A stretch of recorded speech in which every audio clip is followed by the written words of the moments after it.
Sesi malam ini sebenarnya Bapak harusnya, tapi kami tukar, Bapak jadinya besok 2 sesi. Ya seperti itu. Malam hari ini sesi adalah sesi tentang hepeng. Iya. Sesi malam hari ini soal uang. Bagaimana kekudusan soal uang? Iya. Karena pengajaran Yesus 15%. Mengapa Yesus berbicara soal uang? Karena ini masalah sangat dasar kepada kehidupan rohani setiap orang. Kalau dasar nggak benar, maka dibangun di atas pun nggak akan pernah bisa benar. Maka kalau dalam hal uang kita tidak kudus, jangan lihat nanti. Dalam hal yang lain tidak akan pernah bisa maju. Tidak akan pernah kita bertumbuh dalam kekudusan yang lain. Kalau kita tidak benar dalam hal uang. Iya. Nah, malam hari ini kita bicara soal hepeng, sen. Kalau orang apa bilang? Cina, cuan. Yes, cuan. Ya. Ini malam hari ini kita akan berbicara. Nah, ada 3 hal soal uang ini yang akan membuat nanti mengarahkan kita bagaimana untuk mengelola, bagaimana benar di hadapan Allah, kudus di hadapan Allah untuk uang ini. Ada 3 hal yang menjadi dasar sangat penting, dan kalau 3 dasar ini tidak pas, maka nggak akan pernah benar mengelola uang. Tidak akan pernah benar. Ini akan kita lihat lewat firman Tuhan malam hari ini. Mari kita lihat yang pertama. Kita akan buka dari Mazmur. Mari kita lihat Mazmur 24.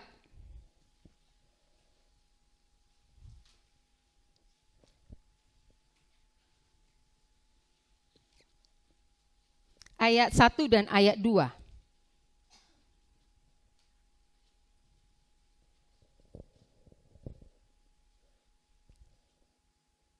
Mari kita akan baca sama-sama karena cuma 2 ayat. Kita baca ayat 1 dan 2. Mari kita baca sama-sama 2 ya. Mazmur Daud. Tuhanlah yang empunya bumi dan segala isinya, dan dunia serta yang diam di dalamnya. Sebab dialah yang mendasarkannya di atas lautan dan menegakkannya di atas sungai-sungai. Prinsip dasar yang pertama dalam hal uang adalah dikatakan di sini adalah Tuhan pemilik. Iya, Tuhan pemilik dari segala sesuatu yang ada pada kita. Karena apa? Dia yang membuat itu bisa ada pada kita. Dia yang membuat segala sesuatu itu ada. Apa misalnya? Waktu. Dia yang kasih kesempatan. Dia yang punya waktu itu memberi bagi kita. Apalagi tenaga, apalagi pekerjaan, apalagi uang termasuk. Jadi Tuhan menjadi pemilik ini sangat penting. Karena apa? Seringkali orang salah karena tidak sampai Tuhan itu menjadi apa? Anak buah kita pemilik. Kan gitu ya? Ini karena prinsip yang paling dasar ini tidak sampai, maka apa? Selalu udah mentok soal keuangan baru tanya Tuhan. Karena Tuhan bukan pemilik. Tuhan itu apa? Anak buah. Kita itu pemiliknya. Maka suka-suka kita kemana uang itu? Padahal Tuhan pemilik. Ini yang menjadi dasar yang sangat penting. Sadar ya? Udah sadar Tuhan pemilik? Ini belum sampai ini kayaknya ya.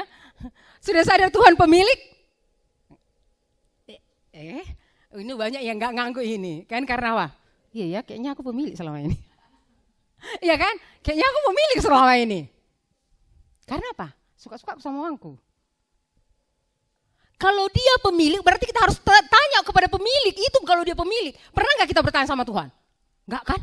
Sesudah bertobat pernah gak tanya soal uang kita yang sama Tuhan? Pernah gak? Berarti anak buah masih tak Tuhan. Bukan pemilik. Pernah gak tanya sama Tuhan soal uang?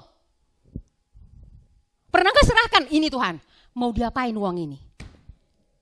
Pernah gak? Enggak, karena Tuhan bukan pemilik. Nah ini prinsip dasar yang sangat penting. Maka kita selalu salah dalam hal uang. Tidak kudus dalam hal uang. Tidak benar dalam hal mengelola uang yang Tuhan berikan bagi kita. Nah, ini ada yang apa ini? Udah gini-gini bacanya. Kalau uang ini kan payah ini ya. Karena selama ini kan sebelum bertobat. Sini lagi. Sini sama. Kantong ini maunya penuh terus. Kan gitu kan? Kan gitu kan? Kan ini kita karena kita merasa pemilik. Tapi sesudah bertobat, sampai enggak kita bahwa Tuhan yang pemilik, aku ini hanya pengelola.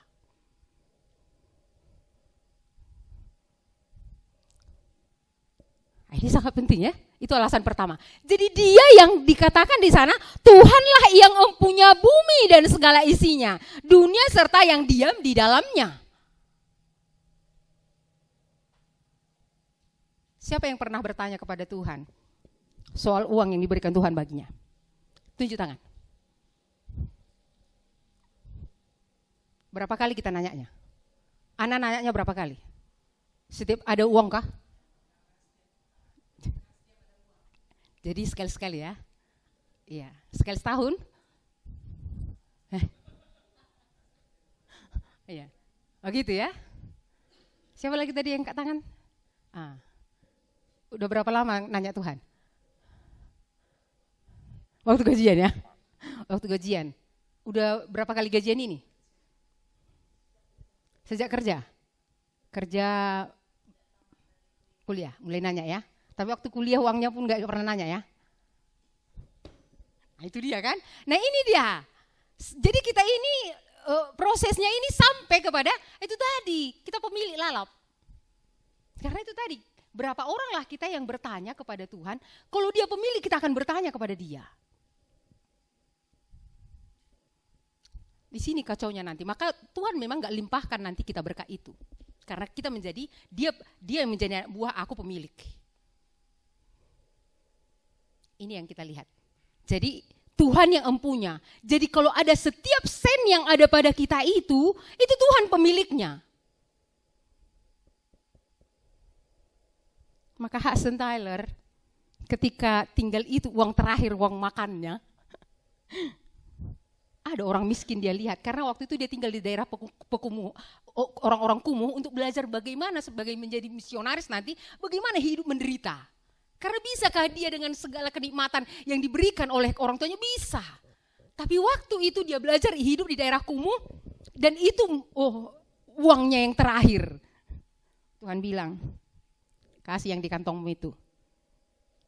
Tuhan, tinggal ini uang makanku terakhir hari ini, besok enggak makan lagi. Kasih. Ini kalau pemilik ya. Kasih. Oke Tuhan. Dia kasih sama orang miskin yang enggak makan itu. Udah. Langsung dia bilang gini, doain sama Tuhan. Jangan lama-lama ya Tuhan dibalikkan uang saya. Karena enggak makan lagi aku. Karena pemilik minta. Karena pemilik itu minta. Jangan lama-lama ya Tuhan. Betul, Tuhan gak lama-lama. Kira-kira datang tukang pos sebentar lagi. Kasih di dalam amplop. Dia buka amplop ini. 1 keping uang perak. Datang dia. Nabung sama Tuhan ini berapa persen ini? Dia langsung bilang, wah ini 1000 lebih daripada. Ini nabung sama Tuhan ini benar-benar ini apa ini? Hebat, dia bilang. Di bank berapa bunganya? Wah sama Tuhan ini lebih hebat ini. Iya, disitulah dia belajar mempercayakan apapun yang ada padanya untuk Tuhan. Karena apa? Tuhan pemilik. Tuhan pemilik. Nah, mari kita lihat alasan kedua. Mengapa Tuhan pemilik? Mari kita lihat 1 Korintus. 1 Korintus pasal yang ke-6.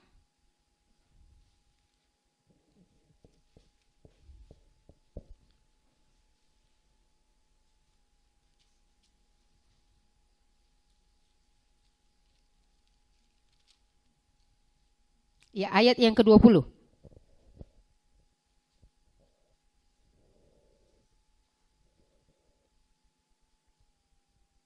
Iya, mari kita baca sama-sama.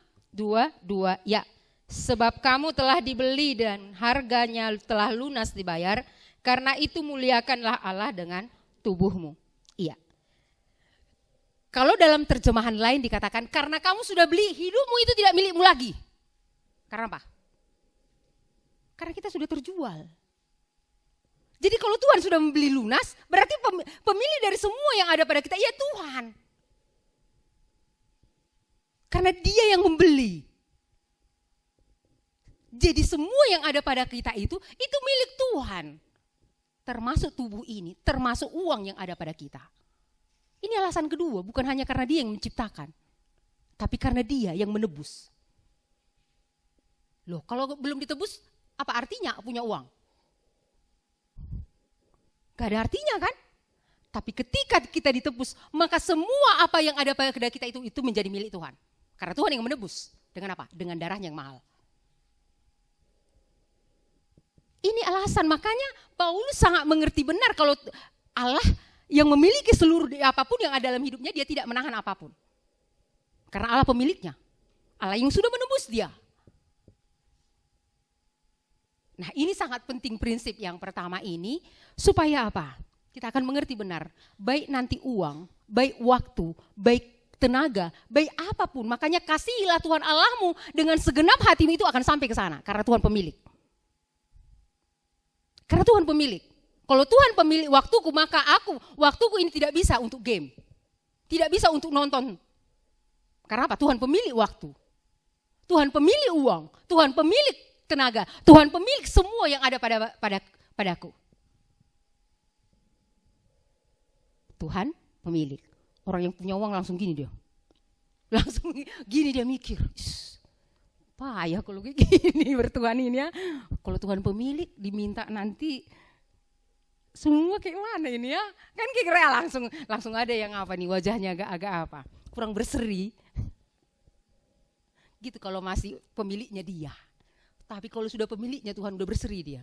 Karena kira-kira apapun Tuhan minta, ya minta saja Tuhan, gak apa-apa. Karena itu Kau yang memilikinya. Dia berseri. Tapi kalau orang yang selama ini dia pemiliknya, udah wajahnya udah murung nengok saya. Apalagi mau dibilangnya ini nanti ya. Karena udah berat ini, udah berat. Ini sekali ini pemuritan ini berat ini. Memang berat. Tapi gak apa-apa. Kan kita ingin diberkati tadi seperti yang Bapak bilang. Kita ingin dilimpahkan. Kita ingin diberikan segala sesuatu. Tapi kalau kita menjadi pemilik, Tuhan tidak akan limpahkan. Tuhan tidak akan beri. Makanya kita gak pernah kaya-kaya benar-benar kan. Iya kan? Ya karena itu tadi, karena kita masih pemiliknya. Kan gitu ya. Iya. Kita ingat jemaat mula-mula mengerti benar setelah mereka ditebus oleh Tuhan.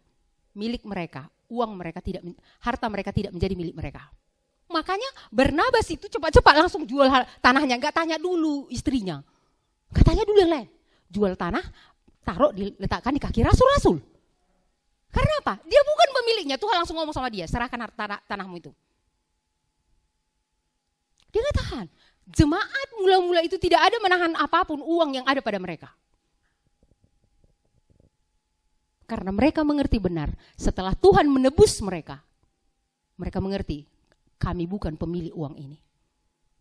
Kami bukan pemilik tanah ini, kami enggak pemiliknya. Tuhan pemiliknya, kami hanya pengelola. Tuhan bilang minta serahkan.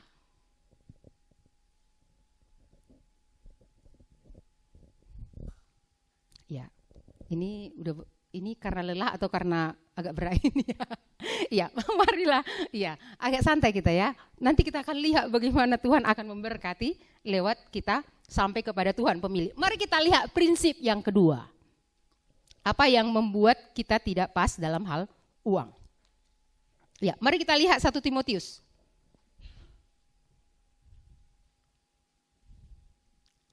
1 Timotius pasal yang ke-6.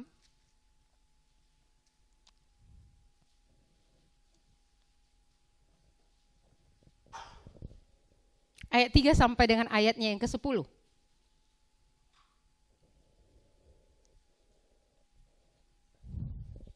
Iya, 1 Timotius 6 ayat 3 sampai 10. Mari kita baca secara bergantian. Saya ayat yang ganjil, kita semua ayat yang genap. Secara bergantian sampai ayat 10. Saya akan bacakan ayat 3 mulai.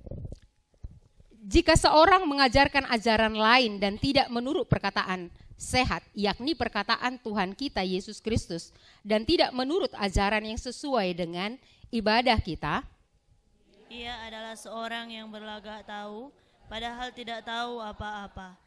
Penyakitnya ialah mencari-cari soal dan bersilat ke Allah yang menyebabkan dengki, cedera, fitnah, curiga. Percecokan antara orang-orang yang tidak lagi berpikiran sehat dan yang kehilangan kebenaran, yang mengira ibadah itu adalah suatu sumber keuntungan. Memang ibadah itu kalau disertai rasa cukup memberi keuntungan besar. Sebab kita tidak membawa sesuatu apa ke dalam dunia dan kita pun tidak dapat membawa apa-apa keluar. Asal ada makanan dan pakaian cukuplah. Tetapi mereka yang ingin kaya terjatuh ke dalam pencobaan, ke dalam jerat, dan ke dalam berbagai-bagai nafsu yang hampa dan yang mencelakakannya, yang menenggelamkan manusia ke dalam keruntuhan dan kebinasaan. Karena akar segala kejahatan ialah cinta uang, sebab orang memburu uanglah beberapa orang telah menyimpang dari iman dan menyiksa dirinya dengan berbagai-bagai duka. Iya, sampai di sini. Yang kedua, apa prinsip benar dalam mengelola keuangan adalah di sini, cinta uang. Kalau orang cinta uang, pasti gak akan pernah bisa benar mengelola uang. Mari kita lihat ciri-ciri orang yang cinta uang. Supaya nanti kita ini berkaca ya. Ini seperti yang dibilang Bapak ini CT scan-nya, MRI. MRI-nya firman Tuhan kan gitu. Gak akan ada yang bisa menyembuhkan. Apakah kita, karena penghalang yang membuat kita tidak benar dalam mengelola uang adalah karena cinta uang. Mari kita lihat ciri-ciri orang yang cinta uang. Di dalam ayatnya mulai dari ayat yang kelima. Mari kita lihat. Mulai ayat 5. Percocokan antara orang-orang yang tidak lagi berpikiran sehat dan yang kehilangan kebenaran, yang mengira ibadah itu adalah suatu sumber keuntungan. Ciri-ciri orang cinta uang adalah apapun yang dikerjakannya, dia mencari selalu keuntungan lewat apa yang dikerjakannya. Ini orang guru-guru palsu waktu itu. Dia melayani, tujuannya adalah untuk mencari keuntungan. Apapun dikerjakannya, ada enggak untungku dapat dari situ? Itu biasanya orang cinta uang. Ada enggak untungku dapat dari situ? Contohnya, kami dulu di Gang Pelita, sering orang ini minta kalau sakit, ada yang disuntik, ada yang minta obat. Karena saya buat stok di rumah, di kamar. Jadi waktu itu, kalau udah sakit adik-adik ini karena sudah ada stok, saya pikir ya saya kasih. Lalu mereka kasih uang. Saya bilang, selagi masih ada stok saya akan kasih gratis. Tapi kalau nggak ada stok, kalian beli obatnya saya akan suntik. Kalau tidak ada stok lagi. Karena apa? Karena kalau dalam hal itu saja saya mencari keuntungan, pasti saya cinta uang.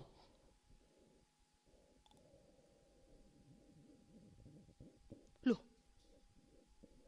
ada kok stoknya di situ, sekalipun saya harus membelinya. Tapi saya rasa tidak menjadi masalah kalau saya tolong sekali-sekali orang. Khususnya anak-anak di Gang Pelita pada waktu itu. Makanya orang itu berapa? Enggak. Selagi masih ada stok, kita enggak usah.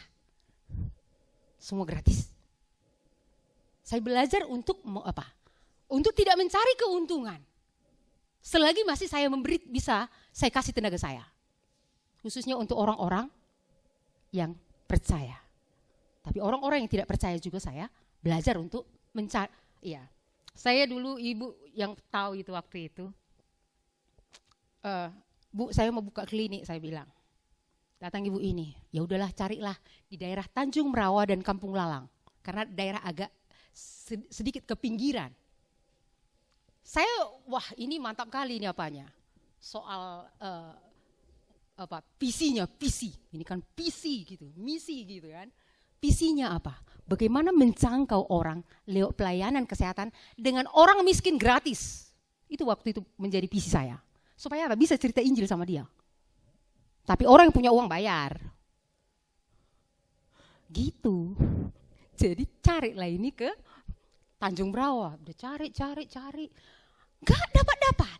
Cari Kampung Lalang lagi tempat si Ani. Cari. Gak dapat. Lalu ibu ini bilang, kenapa ya gak dapat ya? Kata ibu, aku pun gak tahu Bu. Padahal kayaknya visinya udah pas kali. Gak cari keuntungan kan gitu ya. Pas kalinya Bu, aku bilang.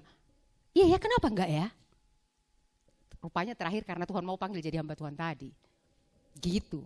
Kalau tadi buka ya sudahlah, rugi kian lah. Karena buka tutup lagi kan gitu ya. Iya. Jadi Tuhan gak izinkan sampai seperti itu ruginya. Karena apa? Tidak mencari keuntungan. Kalau saya buka untuk mencari keuntungan, maka saya bukanlah orang yang cinta Tuhan, tapi cinta uang. Ini dia ciri yang pertama. Mari kita lihat ciri yang kedua, orang yang cinta uang. Ayat yang ke-6. Mari kita lihat ayat yang ke-6. Mari kita baca sama-sama dua-dua ya. Memang ibadah itu kalau disertai rasa cukup memberi keuntungan besar. Ya. Ciri-ciri yang kedua adalah dia puas. Rasa cukup, dia punya perasaan cukup itu puas dengan apa yang ada padanya. Tapi kalau orang yang cinta uang, sepertinya uang di tabungan itu, kapan tambah nilai apanya ini ya? Nolnya di belakang ini ya. Kok kayaknya bulan ini nggak tambah ini ya? Ya kan gitu ya? Tidak pernah puas dengan apa yang ada. Tidak pernah puas. Dia selalu kapan nambahnya ini. Jadi kalau orang kira-kira nanti sudah punya rumah satu, kayaknya cocok kita buat rumah di pinggiran Danau Toba. Supaya nanti hari tua kita bisa menikmati hari tua yang ini mantap kali ini sepertinya apanya ini. Kenapa? Enggak puas, udah cukup satu. Enggak pernah puas. Tidak pernah cukup. Jadi kalau ada dalam kita nggak pernah cukup, nggak pernah merasa puas sudah apa-apa yang ada, itu berarti kita cinta uang. Nggak pernah kita rasa cukup.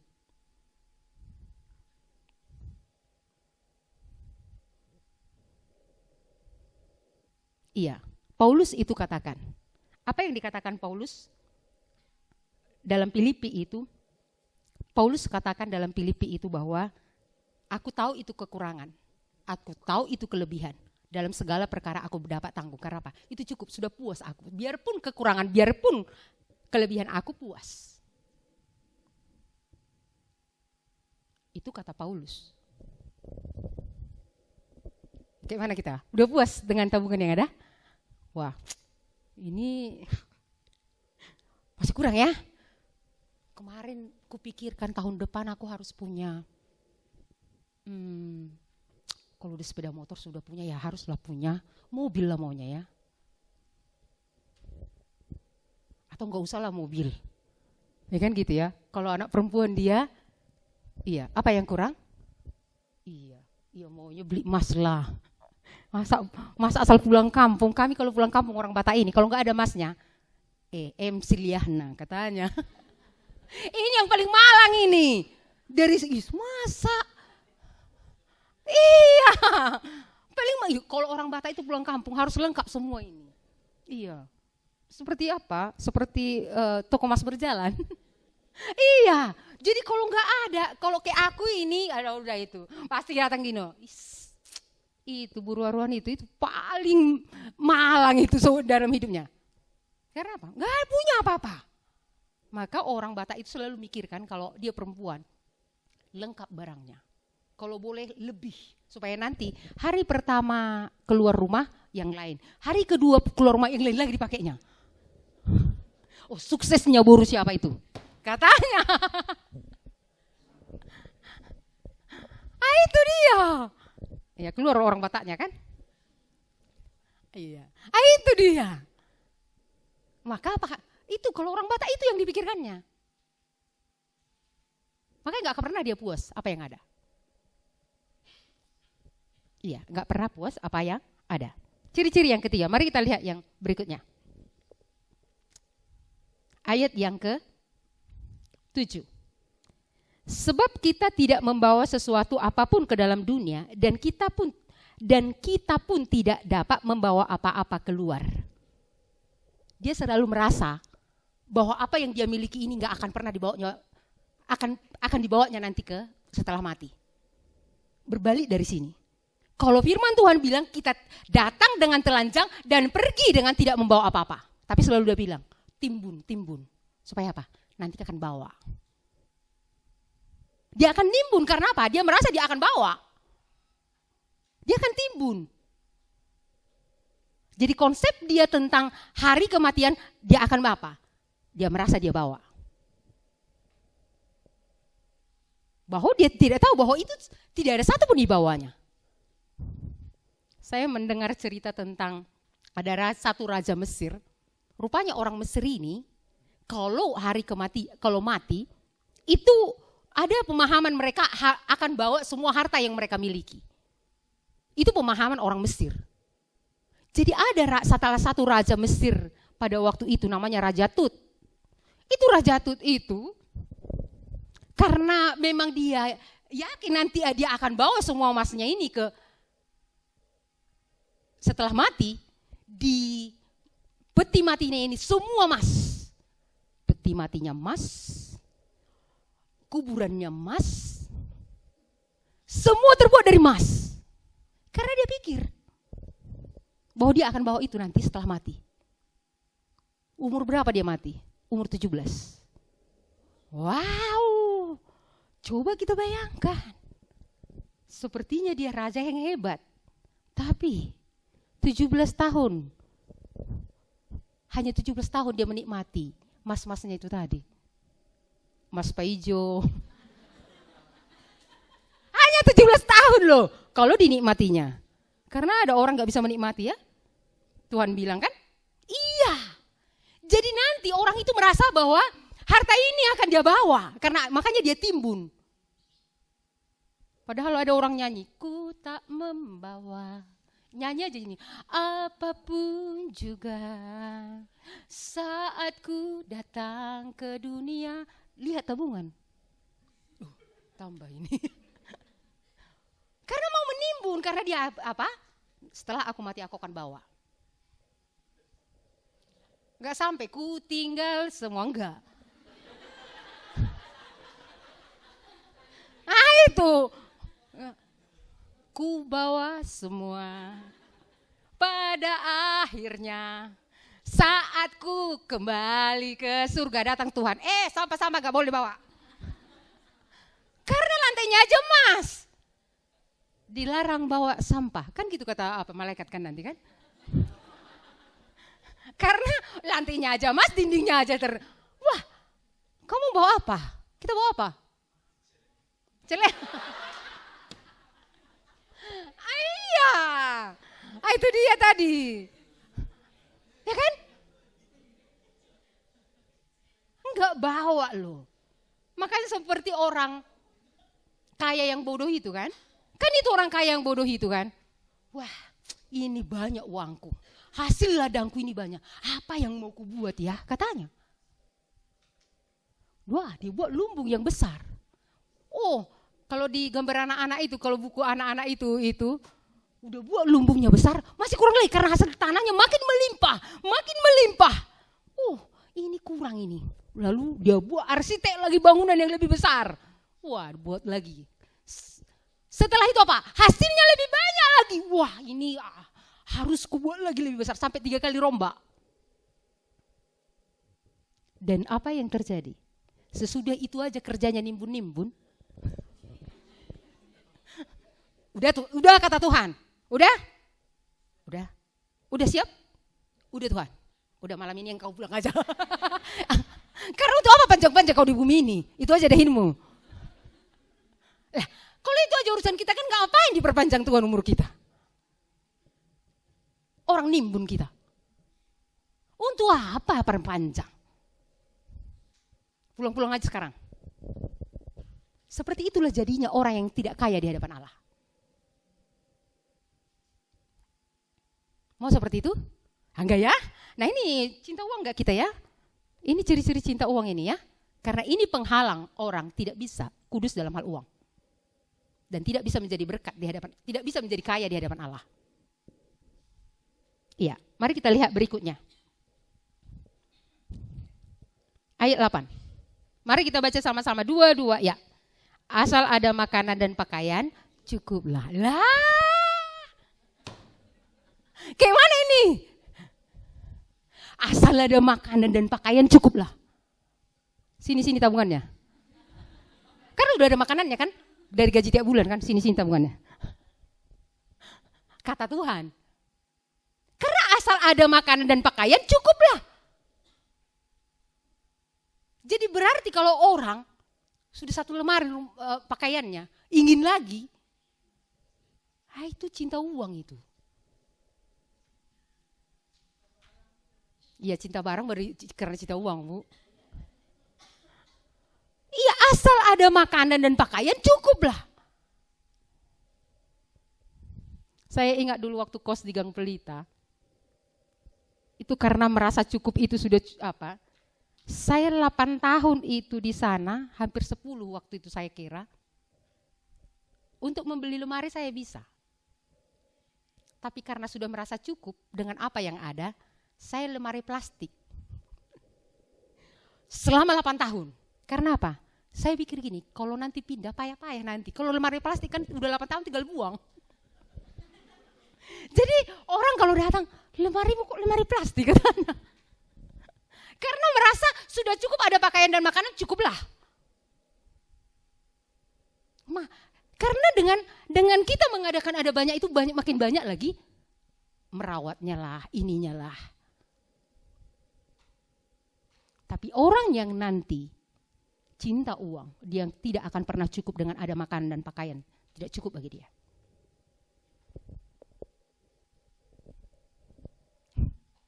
Ini ya, mari kita lihat yang ayat 9. Tetapi mereka yang ingin kaya terjatuh ke dalam pencobaan, ke dalam jerat dan ke dalam berbagai nafsu yang hampa dan yang mencelakakan, yang menenggelamkan manusia ke dalam keruntuhan dan kebinasaan. Ciri-cirinya berarti apa? Ingin kaya. Apa lagunya? Apa lagunya kalau ingin kaya itu?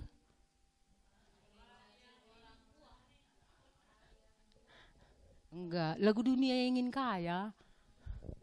Ya nantilah itu.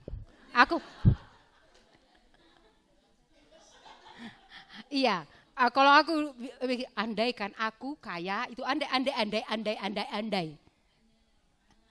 Itu lagu dunia loh. Itu dulu. Andai aku itu punya andai aku gitu. Itu yang ingin kaya itu. Ciri-ciri orang yang cinta uang itu. Iya. Cobalah, kayak mana kaya kalau aku pikir-pikir dulu kalau kalian sebagai perawat nggak mungkin kaya, ya kan? Udah tahu lah gajinya berapa, mana mungkin kaya. Tapi udah tahu gaji situ mau kaya pula dia, ya kan? Kalau tadi perawat presiden ya bisa lah kaya, ya kan? Ini nggak perawat rumah sakitnya, mau kaya pula. Tapi aku cinta uangnya dulu, pingin kaya aku dulu. Jadi aku tidak jauh dengan kita semua. Aku ingin kaya, aku cinta uang dulu. Jadi waktu itu ada satu ketika memang gini benar-benar aku kaya. Karena apa? Kayaknya kaya ini jawaban dari semua. Jawaban bagi keluarga yang ekonominya miskin, jawaban bagi aku apa yang kubutuhkan bisa kudapat. Jadi pada waktu itu ada dalam hati saya, kalau ada hari ini datang laki-laki yang kaya tidak bertobat pun akan kuterima. Bayangkan. Jadi ingin kaya ini membawa jauh kepada pencobaan ke dalam jerat, ke dalam berbagai nafsu. Jadi waktu itu karena udah ada ingin kaya itu langsung cari apa? Laki-laki yang kaya, gak bertobat gak apa-apa. Ini nafsunya. Makanya ingat yang cinta uang ini, laki-laki mana pun nanti diterimanya ini. Karena apa? Yang penting ada uangnya. Datang nanti bawa mobil, kan gitu ya? Padahal mobil karena tahu dia kita cewek matre, maka ya sudahlah.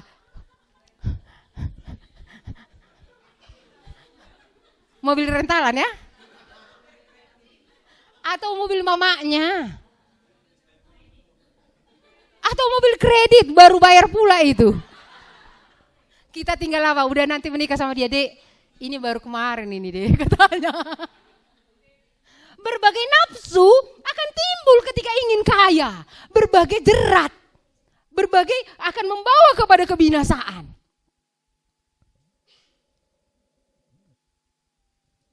Saya langsung ada pemikiran jerat itu tadi. Laki-laki yang kaya saya akan terima. Biarpun gak bertobat. Wah, syukurlah waktu itu Tuhan tidak datangkan laki-laki yang kaya. Kalau langsung iblis bilang, Tuhan, ku kasihlah ya sekali ini sama dia. Jangan. Aku belum urusi dia soal ini, soal uang ini. Kalau ku urusi dia menang dia nanti baru uji. Dibetulkan Tuhan saya waktu malam, besok paginya langsung ada firman Tuhan berbicara. Kamu harus beres dalam uang ini. Kamu ingin kaya? Kata Tuhan. Iya Tuhan. Hancur kali hidup saya nanti kalau sampai menginginkan laki-laki gak bertobat pun gak apa-apa. Asal kaya. Iya, berhentilah dari sana. Setelah itu diuji oleh iblis lagi. Sudah bisa kuuji Tuhan? Oke, sudah bisa sekarang. Karena apa? Iya, datanglah waktu itu laki-laki yang kaya. Dikenalkan orang, gak bertobat. Gitu kan? Mana tahu nanti kaya ini kan. Tapi saya sudah selesai pada waktu itu soal kaya. Waktu datang laki-laki itu, saya coba semua baju saya di lemari gak ada yang cocok. Loh, karena kaya tadi kan, semua baju saya kan ala kadarnya selama ini. Cocoknya nih kamu enggak. Semua keluar satu lemari gak ada yang cocok. Berarti gak cocok aku sama orang kaya kan, Dek? Gak ada yang cocok. Akhirnya aku bilang, memang gak cocoknya aku. Udahlah Bang, gak usah, gak cocok kayaknya aku sama orang kaya, aku bilang. Dan laki-laki itu memang berhenti. Iya, karena Tuhan sudah bereskan saya dulu soal uang, soal ingin kaya. Iya, ini ciri-ciri. Jadi berbagai nafsu ya, berbagai nafsu kita akan dibawa ke sana. Ingat, berbagai jerat. Itu dikatakan di dalam yang mencelakakan, yang meruntuhkan, yang membawa kepada kebinasaan.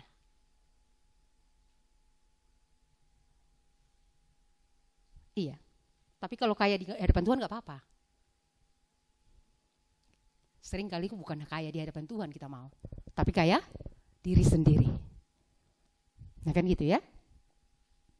Ya, mari kita lihat satu lagi ayat 10. Ini mari kita baca sama-sama, 2 ya.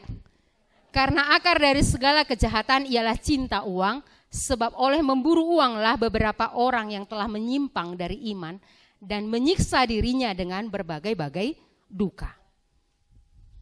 Jelas, langsung keputusan terakhir apa? Inilah semua ini karena cinta uang. Bagaimana senternya ini? Bagaimana dengan CT scan-nya ini? Kira-kira di mana kita? Karena ini masalah yang membuat kita tidak pernah kaya di hadapan Allah. Kita tidak akan pernah benar dalam mengelola uang.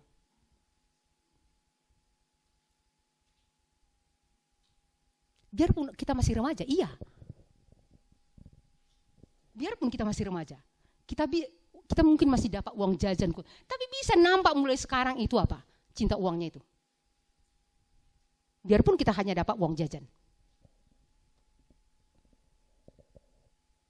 Biarpun kita hanya dapat seperti itu dari orang tua. Bisa sudah nampak bibit daripada cinta uangnya. Gak jauhnya itu, gini aja ceritanya. Kalau orang tua kita cinta uang, kita pun cinta uangnya itu. Gak jauh pohon dari masih bangun semua ya. Iya, gak jauh buah dari gak jauh.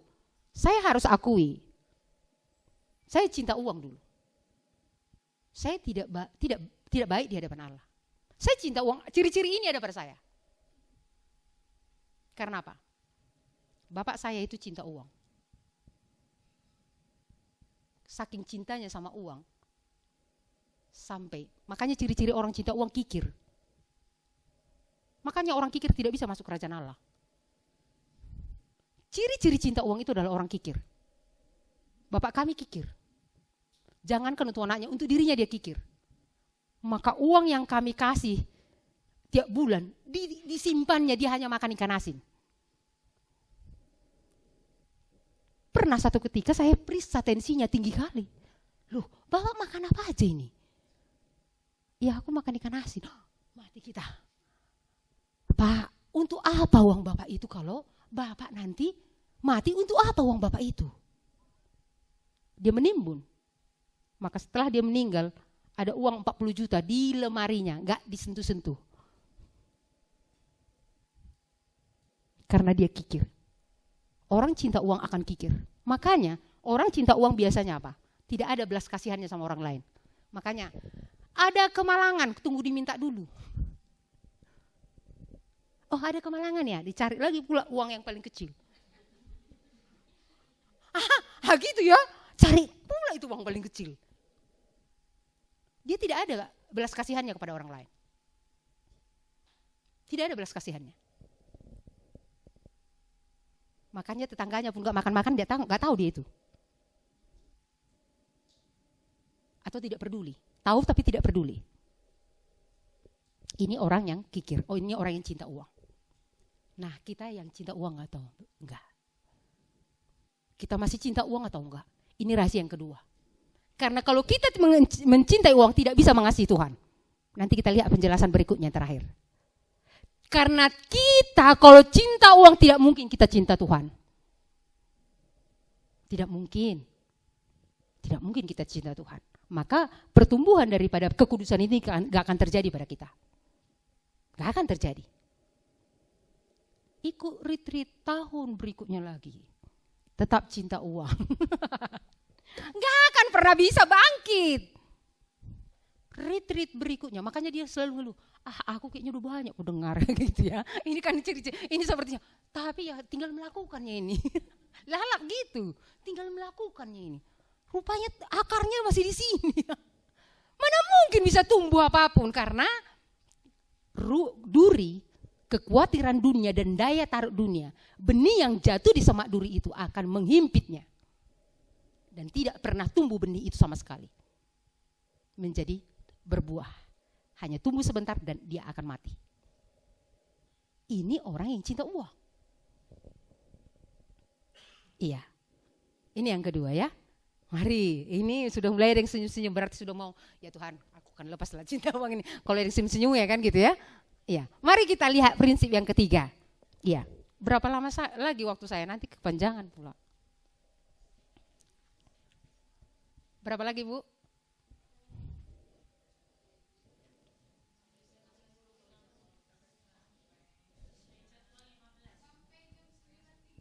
Oke. Loh. 15 menit lagi, Bu.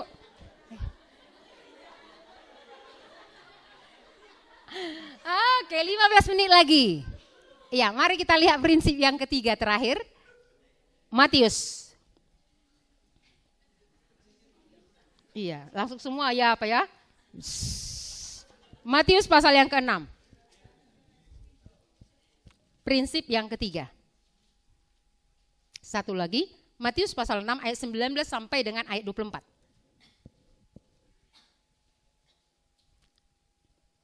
Iya, mari kita akan baca bergantian juga. Iya. Saya akan baca ayat 19, kita semua baca ayat yang genap. Janganlah kamu mengumpulkan harta di bumi ngengat dan karat merusakkannya dan pencuri membongkarnya serta mencurinya. Tetapi kumpulkanlah bagimu harta di surga ngengat dan karat tidak merusakkannya dan pencuri tidak membongkar serta mencurinya. Karena di mana hartamu berada, di situ juga hatimu berada. Mata adalah pelita tubuh. Jika matamu baik, teranglah seluruh tubuhmu. Jika matamu jahat, gelaplah seluruh tubuhmu. Jadi jika terang yang ada padamu gelap, betapa gelapnya kegelapan itu. Tak seorang pun dapat mengabdi kepada dua tuan. Karena jika demikian, ia akan membenci yang seorang dan mengasihi yang lain. Atau ia akan setia kepada yang seorang dan tidak mengindahkan yang lain. Kamu tidak dapat mengabdi kepada Allah dan kepada Mamon. Ya, sampai demikian pembacaan firman. Prinsip yang ketiga, setelah kalau cinta uang ini kita mau lepas, prinsip yang ketiga adalah jangan kamu kumpulkan hartamu di bumi ngengat dan karat merusakkannya, dan pencuri membongkar dan mencurinya. Apakah kita tidak bisa menabung? Bisa. Apakah kita tidak bisa memikirkan kira-kira masa depan kita? Bisa. Tapi di mana letaknya di sini jangan ini? Letaknya adalah karena kita lebih memusatkan hati kita kepada apa? Pribadi kita daripada Tuhan. Itu letaknya masalahnya. Kita lebih memusatkan, makanya jangan kumpulkan. Kalau kamu memang mengumpulkan untuk dirimunya itu kamu kumpulkan, memusatkan kepada dirimu, itu berarti apa? Ngengat dan karat akan memakannya. Ngengat dan karat akan memakannya. Makanya dikatakan di dalam kitab Amsal 23 itu, ya apa? Katanya, ini yang jangan bersusah payah untuk menjadi kaya, batalkan niatmu itu. Sebab dalam sekejap hartamu itu bisa lenyap, seolah-olah ia bersayap dan terbang ke angkasa. Wow. Jadi kalau untuk diri sendiri kita mau menimbun itu, bukan tadi supaya nanti kita pikirkan apa yang melalui uang ini, apa yang bisa kucapai untuk kerajaan Allah itu. Maka apa yang terjadi? Itu akan bersayap, terbang dia. Kalau kayak kata Bapak tadi, akan bocor dari bawah. Karena apa? Tuhan membukakan. Bocor. Akan dia terbang. Contohnya apa? Waktu COVID. Coba kita lihat. Sekejap aja, semua orang-orang beruang pada waktu itu. Habis semua. Banyak perusahaan-perusahaan yang tutup. Kenapa? Seperti itulah, hanya itu virus yang kecil aja Tuhan izinkan. Virus yang kecil saja menghancurkan seluruh ekonomi, khususnya apa? Amerika yang selama ini hebat. Wah, kami bisa kaya, kami bisa hebat. Wah, datang Tuhan, virus kecil saja cukup untuk menghancurkan semua ekonomi dunia. Hah? Itu bersayap. Makanya jangan kumpulkan. Ini prinsip. Ini apa? Ini khotbah di bukit loh.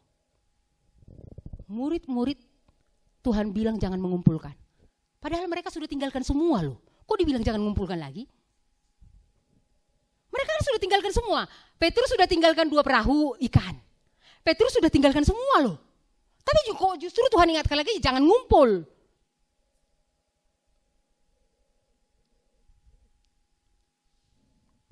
Kayaknya gak cocok bilang sama Petrus gitu ya. Jangan ngumpul lagi. Tapi justru Tuhan bilang enggak. Biarpun kau melayani aku, kau jangan ngumpul.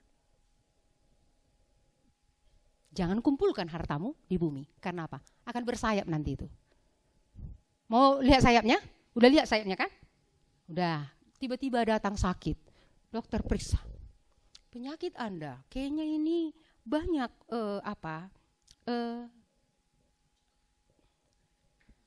benjolan di dalam, organ-organ tubuh di dalam. Dan kalau ini nanti pecah, kita akan operasi.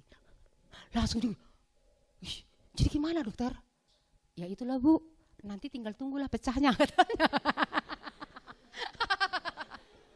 Karena kalau nggak pecah-pecah nggak dioperasi. Datang dia, gimana lah nanti ini? Bersayaplah dia. Karena apa?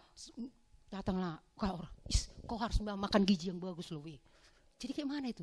Belilah ini suplemen ini mah ada ini. Katanya beli mahal-mahal. Kan gitu ya. Karena udah mulai bocor lah kan.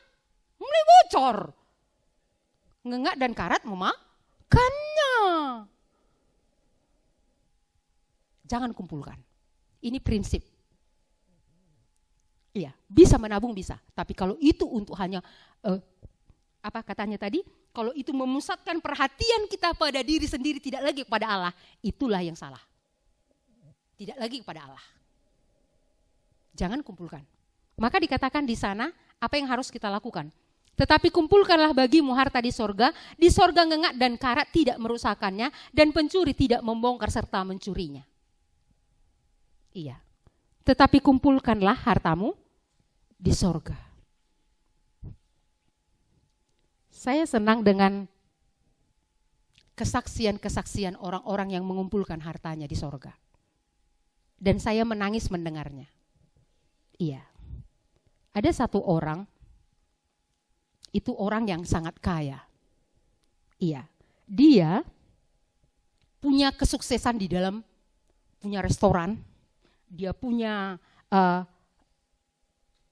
bank, dia punya peternakan, dia punya pertanian.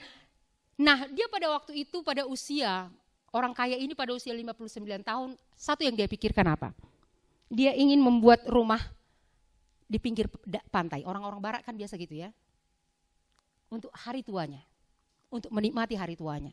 Tetapi ketika Tuhan, pemilik daripada apapun properti yang ada padanya, pada usia 59 tahun, mulai dia memberi apa? Sekedar dulu awal-awal. Sekedar untuk pelayanan, untuk penginjilan. Tetapi ketika dia mulai sekedar awal-awalnya, tapi akhirnya apa? Dia menyumbangkan semua apa yang ada padanya. Dan apa? Dia akhirnya ikut dalam penginjilan itu ke daerah India.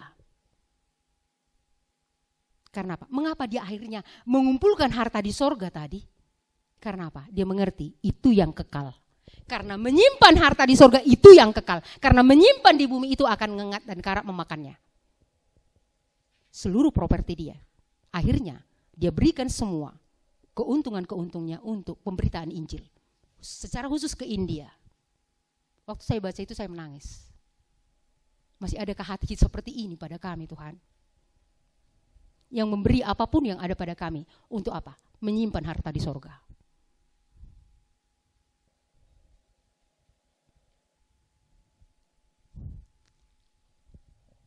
Kumpulkanlah hartamu di sorga.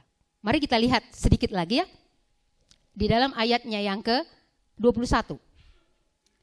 Karena di mana hartamu berada, di situ hatimu berada. Kata-katanya yang paling menarik ini kata apa?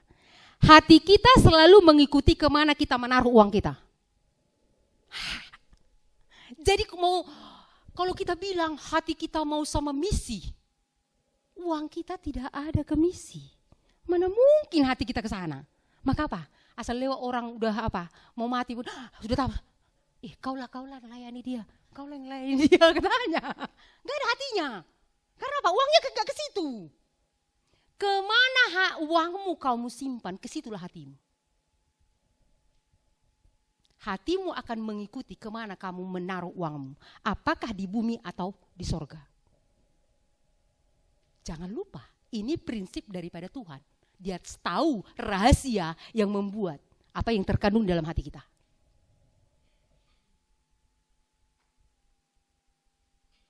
Jadi jangan kita pikir, mengapa hati kita tidak ada untuk orang miskin? Karena gak pernah hati kita kepada orang miskin uang kita.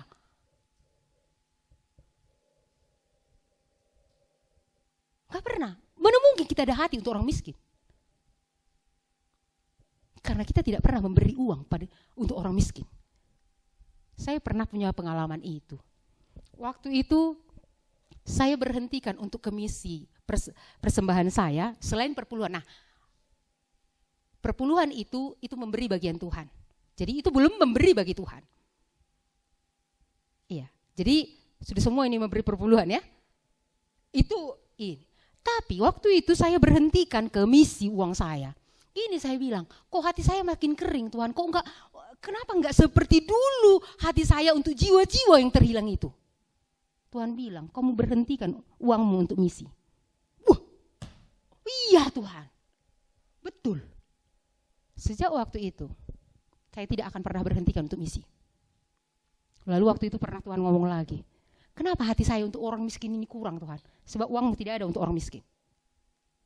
Maka waktu itu, saya mengingat itu. Saya ingat Ani waktu itu di Kampung Lalang. Ketika saya mulai memberi, ada sedikit waktu itu, saya kasih, mulai ada hati saya untuk orang miskin. Kemana uang kita tabung, ke situlah hati kita. Enggak mungkin sama Tuhan. Kemana uang kita selama ini? Ke situ mengikuti nanti. Tuhan berilah aku kasih untuk jiwa-jiwa yang terhilang. Sampai nangis pula ini. Doa semalam suntuk. Sampai suntuk dia. Tuhan, berilah aku kasih untuk jiwa-jiwa yang terhilang ini. Udah sampai setahun nggak datang-datang. Karena apa? Hatinya, uangnya tidak pernah menyimpan harta di sorga, menyimpan di buminya dia. Kemana uang kita pergi, ke situlah hati kita. Mari kita lihat sedikit lagi. Iya. Mata adalah pelita tubuh. Jika matamu baik, teranglah seluruh tubuhmu. Jika matamu jahat, gelaplah seluruh tubuhmu. Jadi jika hati kita terang yang ada padamu gelap, betapa gelapnya kegelapan itu. Jadi mata ini adalah menjadi fungsi daripada seluruh jasmani ini. Hati ini itulah mata dari rohani kita yang menjadi fungsi apakah menjadi terang atau gelap. Kalau hati kita cinta akan uang, maka gelaplah seluruh tubuh kita. Gelaplah seluruh kehidupan kita. Biarpun pelayanan, ini pelayanan kan? Guru sekolah minggu, pelayanan ini, wah mantap kali ya kan? Pelayanan. Anak-anak katanya, datang. Untung nggak ada yang anak-anak itu kesurupan kan? Wah, uangmu pun nggak ada. Kan gitu kan? Iya kan? Pernah sih, soalnya ada orang kesurupan langsung gitu. Uangmu pun nggak pernahnya untuk Tuhan. Kau sok-sokan kau melayani kau, kata iblis nanti kan, kesurupan kan? Kan pernah orang kayak gitu kan? Iya. Pelayanan ini, wah sepertinya mantap kali pelayanan. Tapi apa? Ini hatinya untuk uang. Satu lagi dikatakan dalam ayat 24. Tak seorang pun dapat mengabdi kepada dua tuan, karena jika demikian ia akan membenci yang seorang dan mengasihi yang lain. Atau ia tidak setia kepada seseorang dan tidak mengindahkan yang lain. Kamu tidak dapat mengabdi kepada Allah dan kepada Mamon. Orang yang cinta akan uang tidak pernah bisa melayani Tuhan. Tidak akan pernah bisa. Ada satu ibu-ibu nanya sama saya. Katanya sama saya, kenapa Kak? Kenapa saya kalau asal pelayanan, sepertinya gak ada yang jadi. Saya tahu dia cinta uang. Saya sudah 2 kali ingatkan ibu itu. Tapi dia sepele dengarnya. Aku gak ngomong lagi, tanya Tuhan Kak. Tanya Tuhan, dia tanya sama saya, kenapa saya pelayanan tapi kok kayaknya serius sekali aku, tapi gak ada yang jadi. Kalau nengok perjuangannya itu melayani Tuhan, ya aku angkat jempol loh. Bukan angkat jempol ya, angkat 2 tangan, angkat 2 kaki. Karena dia betapa seriusnya dia melayani. Tapi waktu dia tanya saya, kenapa gak ada yang jadi? Saya gak mau lagi bilang soal cinta uangnya itu, karena sudah pernah saya bilang 3 kali. Tanya Tuhan Kak. Kamu tidak dapat melayani Tuhan kalau kamu cinta uang. Kamu tidak dapat melayani Tuhan. Sebagai yang terakhir, contoh yang terakhir, saya senang contohnya dengan, mungkin sudah pernah kita dengar contoh ini adalah Pak Kris Marantika itu. Dia selalu ingat, datang ke Jakarta 2 baju. Prinsip inilah, kalau 2 bajunya saya datang, kalau Tuhan beri saya beberapa agak banyak baju, itu sudah cukup. Maka apa? Seluruh uang yang ada padanya, padahal dia melayani. Dia serahkan semua untuk pekerjaan Tuhan. Sampai dia pernah dikasih orang 1 M, dia serahkan semua ke STII. Gak perlu uang 1 M ini sama saya. Pakai semua untuk membangun STII. Dia bilang. Dan pernah yayasan daripada STII itu mau memberikan rumah kepada dia. Dia bilang, enggak. Rumah ini hanya pakai selama kami hidup. Kalau nanti kami sudah mati, kembali kepada yayasan. Tidak perlu sama anak saya. Anak saya sudah saya sekolahkan, dia akan mencari untuk dirinya. Saya terkagum dengan dia menabung hartanya di sorga. Saya kagum dengan dia. Bagaimana dia memberi seluruh apa yang ada padanya karena pemiliknya adalah Tuhan. Karena dia hanya ingat, 2 baju kok saya datang. Dia selalu ingat ini, 2 baju kok saya datang. Jadi kalau udah ada 1 lemari udah cukup lah. Gak perlu ditambah. Rumah pun gak ada dulu, jadi gak perlu rumah. Itu dia bilang. Karena apa? Supaya menabung di sorga tadi. Jadi apa yang boleh kita renungkan lewat firman Tuhan ini? Yang pertama, ini gimana ini? Udah mulai stres ini ya. Siapa pemilik semua yang ada pada kita selama ini? Tuhankah atau kita? Kalau Tuhan pasti kita akan bertanya kepada Dia. Tuhan, sekian uang yang Tuhan beri tiap bulan kepadaku. Kemana Tuhan mau aku berikan? Kemana ini?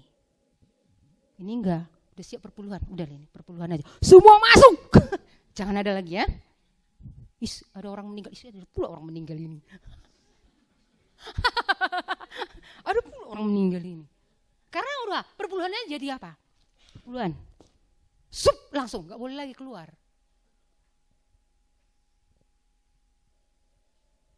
Siapa pemiliknya? Yang kedua, apakah kita ada cinta uang? Tidak mungkin kita bisa kaya di hadapan Allah. Ingat, kalau kita menyimpan harta di sorga, tidak mungkin Tuhan tidak akan memikirkan. Seperti yang dikatakan Bapak tadi, di Roma 8 itu ayat 31 itu. Tuhan akan melimpahkan segala sesuatu yang kita perlu. Tidak mungkin. Tuhan akan melimpahkannya. Saya sampai hari ini tidak pernah terpikir mau untuk beli tanah untuk di Persea. Tidak pernah terpikir. Ibunya yang awal-awal, udahlah carilah tanah di Persea. Udahlah Bu, cari jiwa dulu lah. Masa cari tanah? Saya bilang. Tapi tahukah saudara, kami masih berapa orang, kami sudah punya tabungan. Untuk awal dikasih Tuhan, persekot 100 juta. Karena apa? Tuhan bilang, kalau kau pun tidak menahan apapun, aku pun tidak akan menahan apapun untukmu.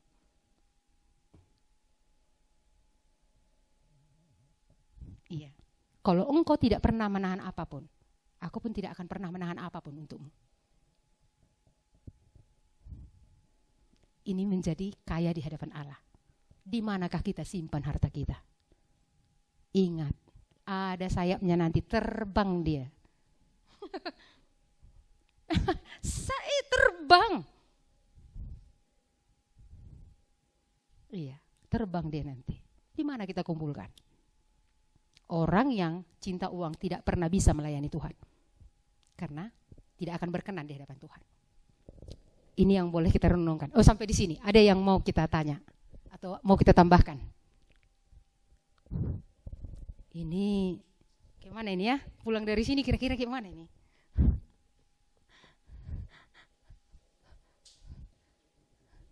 Ganti pemilik ya? Ganti pemilik ya? Payah ini. Payah jawabnya Bu. Ganti pemilik payah. Gak ada yang jawab Bu. Gimana ini Bu? Oh, lagi berpikir ya Bu. Ganti pemilik ya? Semua yang ada pada kita ganti pemilik ya? Selama ini kita yang memilikinya kan?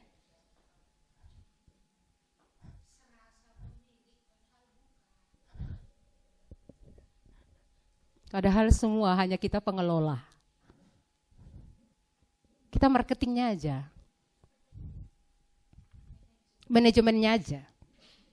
Kita bukan pemilik. Iya. Oke, ada yang mau bertanya? Gimana ini ya?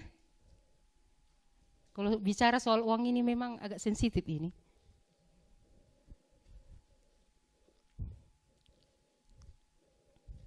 Iya. Sebagai terakhir kesaksian saya pernah bertanya sama Tuhan. Sejauh mana yang Tuhan mau beri saya dalam hidup saya untuk Tuhan? Yang Tuhan pemilik bilang sama saya apa? Jangan kamu punya tabungan. Serahkan semua apa yang ada padamu sama aku. Itulah porsi yang Tuhan bilang sama saya. Jadi sampai hari ini, saya limper belah 7 pun gak ada tabungan saya.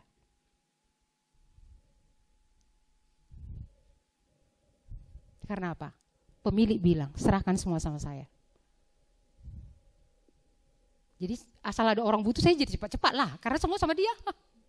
Asal orang butuh saya langsung kasih lah. Karena miliknya dia. Jadi memang ketika kita menabung di surga makin lembut hati kita. Tapi kalau menabung masih di bumi keras terus. Keras. Lebih keras dari batu. Besi ya. Tapi ketika kita mulai menabung di surga, maka hati kita makin lembut. Dulu awal-awal saya 10% aja kok. Awal-awal bertobat dulu. Tapi setelah itu Tuhan minta semua.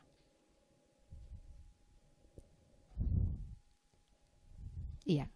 Sampai di sini ada yang mau kita tanya? Atau mau kita tambahkan? Iya.